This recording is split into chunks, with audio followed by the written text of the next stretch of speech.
Who were the people celebrated in this alternative world? They were most people who ever lived, all anonymous, mainly the commoners and the slaves. Included were the proto-engineers, artisans, and craftspeople building on the process. Roman playwright Terence wrote, "I am human, and nothing human is foreign to me." What makes this profound? Terence was a North African brought to Rome as a slave. His perspective was from the bottom. This is a viewpoint few of us can expect to experience, but can be useful. Ours is a bottom-up perspective, emphasizing poor and disenfranchised people, determining historical events. Civilization didn't happen unless the fields were plowed, seeds sown, grains harvested, and cooked. It required planning and expertise. This is not the skill set of the elites, but the skills of farmers and slaves. Civilization was based on the ability of farmers to produce surpluses to fund the elite's appetite for artisans and craft people like potters, basket weavers, and bakers, and eventually scholars and teachers. These skilled people could very well have been slaves like Terence. Did scholars care about commoners? Not so much. 18th century French critic Voltaire wanted more attention to customs, laws, agriculture, and population. Study of common people would have to wait for a few more recent scholars and archaeologists.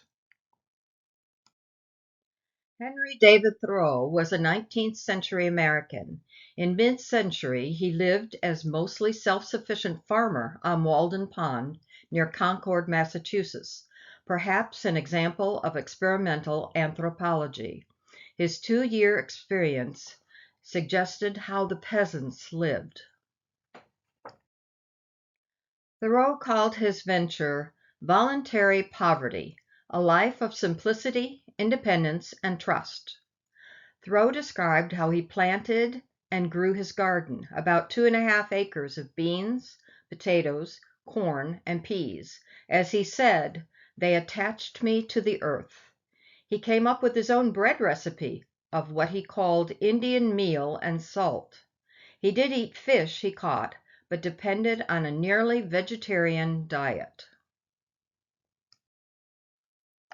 Fernand Braudel was the most famous historian from the Annales school of French scholars of the mid-20th century. Braudel wrote about Europeans before industrialization. He focused on the importance of slaves, serfs, peasants, and the urban poor. An important perspective in his analysis was local markets, something like today's farmers' markets. These markets provided an important perspective for understanding the economics of pre-industrial Europe.